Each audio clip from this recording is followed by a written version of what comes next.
The election just 2 days away now. We asked the experts to call the state's hottest races and predict who will be in the Oval Office next year. Also, Swiss bank UBS is cutting jobs and reorganizing just a year after getting tens of millions in grants from the state of Connecticut to keep jobs here. How many could we lose, and does it mean the incentive plan didn't work?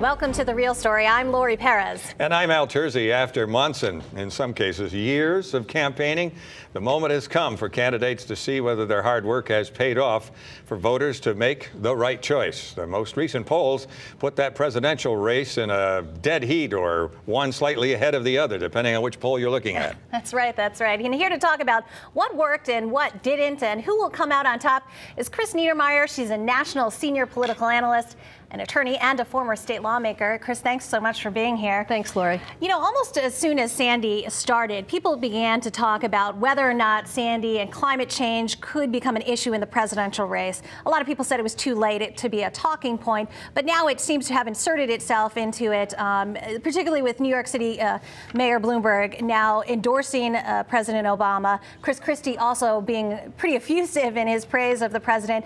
What role do you see it having in these next few days?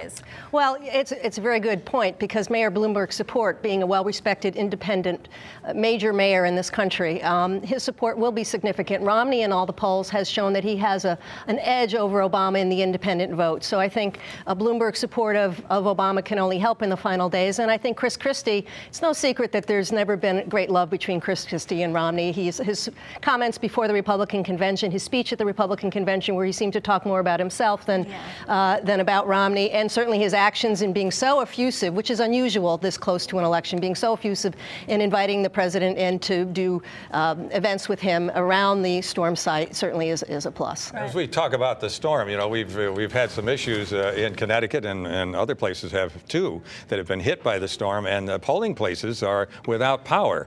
You know, this is very serious, and plus the candidates have not been able to campaign because of the storm. Well, it's a great point, because people are concerned about turnout, and actually that's a negative for Obama, because in many of the states that are close, and particularly New England states, many of which are expected to go Democratic in New England, if the turnout isn't there for him, that could affect him, even though he's ahead. So I think that's of concern.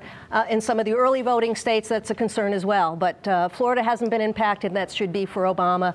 Virginia hasn't been that impacted, and that is leaning toward Romney at this point. So people are concerned about that. And also it keeps Romney, both candidates, but I think Romney a little more than Obama, because he's the president. He can sort of be out there dealing with the storm, keeps him off the TV, and people don't have TV service. Many people don't have TV and internet, so all these millions that have been spent on advertising for those undecided, narrow voters still left, you wonder if they'll have time to see him this week. And yet there's been no talk at all, virtually no talk of delaying the election, which would take an act of Congress. Yeah, I understand there's been some talk among secretaries of state, but I think at this point it's awfully late. And because there's been a small part of the country affected, a significant part, but a small part, I think that would be unlikely. Although I suspect whoever loses the election in the coming days next week is going to pin it on and get out the vote, and their failure to get their vote out because of the weather. Well, from what I've been seeing, the polls talk about people's attitudes being that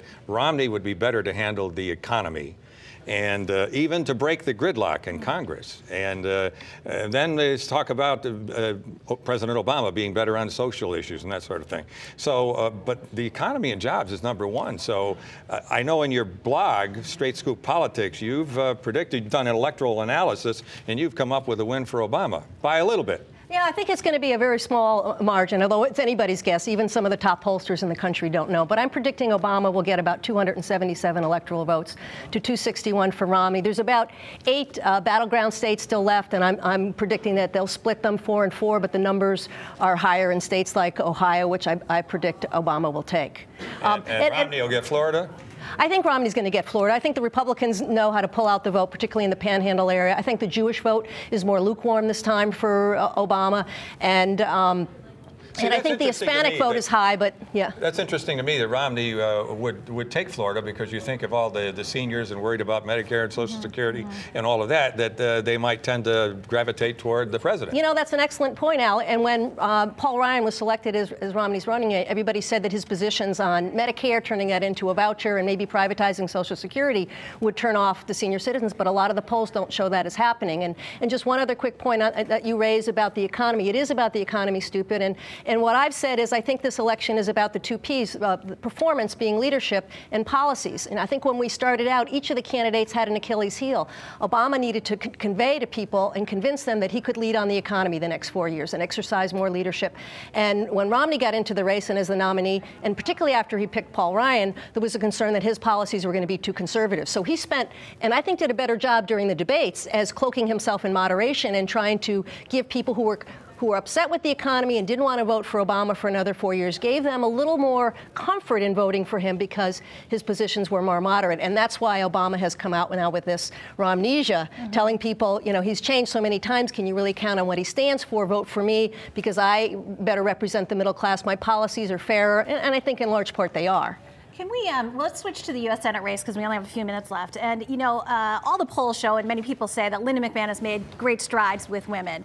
But with such a focus on women's issues and work issues and health on the national level, is that going to cancel out any progress that she made, you think?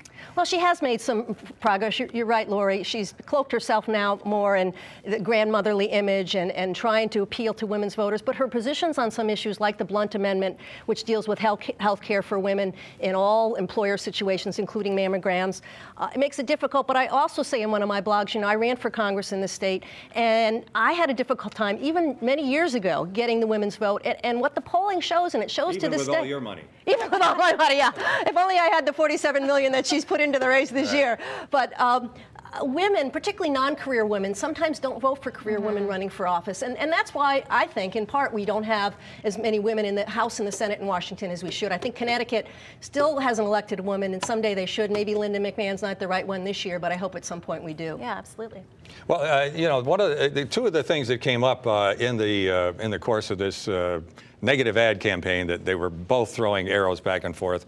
$716 billion cut from Medicare, which is what Linda McMahon claimed. And then, on the other hand, Murphy is saying that she wants to do away with Social Security.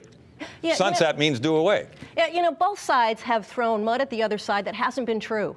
If you listen to what Linda McMahon said on Social Security, she misused the term, which in many ways, if she was more experienced and maybe more ready to serve in the Senate, she wouldn't have. But she really meant that we need to reassess programs like Social Security periodically. And I think the ad that Murphy has thrown at her has been unfair because it's really jeopardized a lot of senior citizens, as a result of which her support in the most recent Quinnipiac poll shows her support among 55 and older citizens in the state declining. On the other hand, she's thrown a number of things at him. The $716 billion cut from Obamacare, from Medicare, really doesn't cut support for Medicare recipients. It was something recommended by many bipartisan organizations as an efficiency measure to not send as much money to vendors. And it's actually in Paul Ryan's Republican House budget. So for her to say, to criticize him and then have it in the Republican budget is inconsistent. I think they both have ran a very nasty, bitter campaign, and hopefully people will still go out and vote. I'm not going to vote for anybody, just for that. We're actually out of time, but just call that race.